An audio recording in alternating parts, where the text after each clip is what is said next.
Where's the wealthiest place in the world? It's not China, it's not Dubai, it's the graveyard. Because in the graveyard, you will find inventions never invented, businesses never erected, songs never sung, books never written, ideas never nurtured, people never realized. But you wanna know something else? You're not in the graveyard, yet. We get one life, and every passing moment, we will never get back again. The problem is, you think you have time. Stop wasting your life.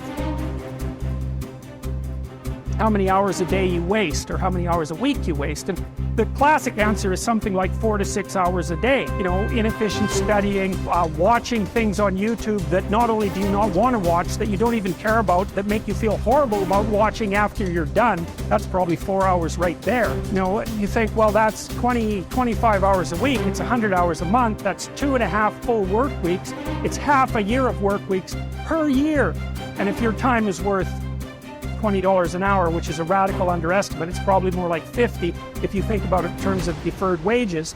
If you're wasting 20 hours a week, you're wasting $50,000 a year. And you are doing that right now. And it's because you're young, wasting $50,000 a year is a way bigger catastrophe than it would be for me to waste it, because I'm not going to last nearly as long.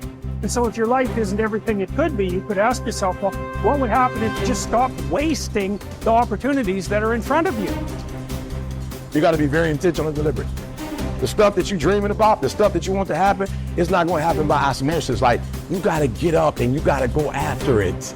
And what the devil wants you to do, what the enemy wants you to do, is get distracted and focus on stuff you shouldn't be focusing on. He wants you to stay in bed. What he would love to do is for you to waste these next 2 or 3 weeks. People spend time waiting for when the time is going to be right. They're waiting for the pieces to fall into place. They're waiting for the planets to align. They're waiting for everything to be all set. It's not going to happen.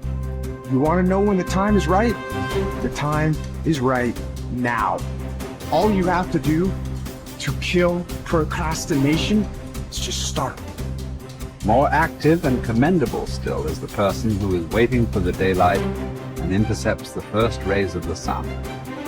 Shame on him who lies in bed dozing when the sun is high in the sky, whose waking hours commence in the middle of the day. You have to dedicate every breath, every ounce of energy, and every thought and effort that you possibly have in your heart to becoming what it is you want to be. Because nothing great comes from a position of comfort. Everything worthwhile, everything that is great comes from being in a position of uncomfortable. Nothing worthwhile is easy to get. Everything's going to make you uncomfortable. Get used to it. And if you can get used to being uncomfortable, your limits are non-existent. Everything strives to become all it can possibly be. And that striving to become is what discipline is all about.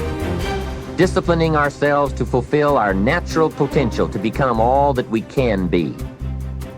And finally, discipline attracts opportunity.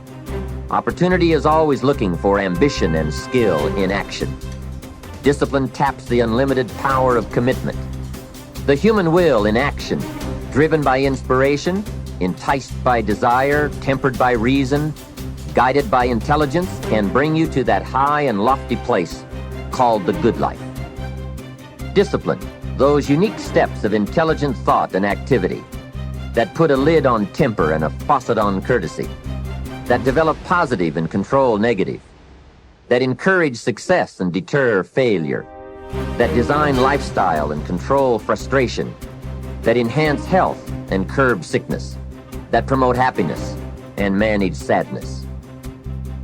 Discipline, the start and the continuing process that brings all good things. And remember, anyone can start the process. It's not if I could, I would. It's if I would, I could. If I will, I can. So start the new process. You can begin a new habit no matter how small it is. Small isn't important. Whether or not you start and whether or not you continue are all that is important. And don't be deluded by an affirmation. Only affirm what you are truly prepared to do. Many of us delude ourselves with our words into believing that we're making changes and making progress, when in fact our daily activity is taking us in the exact opposite direction of our affirmations. Why would you walk in the opposite direction of your dreams? The man dreams of wealth and walks daily towards certain financial disaster. The man wishes for happiness and thinks the thoughts and commits the acts that take him to certain despair. So to have a prosperous life, start a prosperity plan. To become wealthy, start a wealth plan. Remember, you don't have to be wealthy to have a wealth plan. A person with no means can have a rich plan. If you are ill, start a health plan. If you don't have energy, start an energy plan. If you don't feel good, start a feel-good plan. If you're not smart, start a smart plan. If you can't, start a can plan. If you haven't, start a have plan. Anyone can. Even a bad person can start hearing good messages and reading good books. Recognize that the start of the better life, the happy life, the wealthy life, is today. This is exciting. Both the process and the result can begin today. Start the new journey today. If you think of a new idea, today is the day to begin the discipline of putting that idea into action. Set this day up as a long, busy, exciting start for your new life. Get your first book for your new library today. Begin your new practice of setting goals today. Start clearing out a drawer of your new orderly desk today. Start eating an apple a day on your new health plan today. Put some money in your new investment for fortune account today. Start reading with intensity for your new wealth of mind plan today. Write a postponed letter today. Make a delayed telephone call today. Pick up your camera and take a picture of something to start your new treasury of photographs today. Get some momentum going on your new commitment to the better life. See how many activities you can pile on in this first day. Go all out. Break away from the negative downward pull of gravity. Start the thrusters going.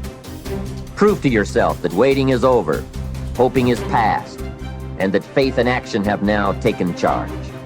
It's a new day, a new beginning for your new life. With discipline, you can't believe the list of positive moves you can make in the first day of your new beginning. What have you got to lose? Only the despair and fear and guilt of the past. Only the dissatisfaction and unhappiness and lack of fulfillment of the past. Only the frustration and low self-esteem of the past.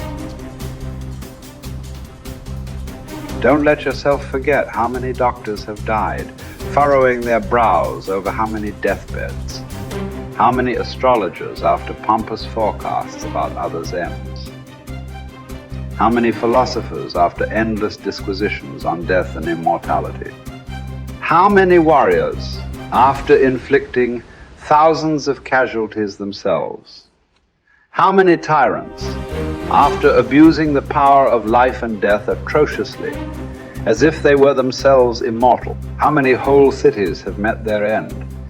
Haile, Pompeii, Herculaneum, and countless others. And all the ones you know yourself, one after another. One who laid out another for burial and was buried himself, and then the man who buried him, all in the same short space of time. In short, know this: human lives are brief and trivial. Yesterday, a blob of semen. Tomorrow, embalming fluid, ash. To pass through this brief life as nature demands. To give it up without complaint. Like an olive that ripens and falls. Praising its mother, thanking the tree it grew on. If you do the task before you, always adhering to strict reason with zeal and energy and yet with humanity, disregarding all lesser ends and keeping the divinity within you pure and upright, as though you were even now faced with its recall. If you hold steadily to this, staying for nothing and shrinking from nothing, only seeking in each passing action a conformity with nature and in each word and utterance a fearless truthfulness, then the good life shall be yours. And from this course, no man has the power to hold you back. Soon you'll be ashes or bones, a mere name at most. And even that is just a sound, an echo. The things we want in life are empty, stale and trivial. Dogs snarling at each other, quarreling children, laughing and then bursting into tears a moment later. Trust, shame, justice, truth, gone from the earth and only found in heaven. Why are you still here? Sensory objects are shifting and unstable. Our senses dim and easily deceived. The soul itself a decoction of the blood. Fame in a world like this is worthless. And so, wait for it patiently, annihilation or metamorphosis. And until that time comes, what? Honor and revere the gods. Treat human beings as they deserve. Be tolerant with others and strict with yourself. Remember, nothing belongs to you but your flesh and blood, and nothing else is under your control.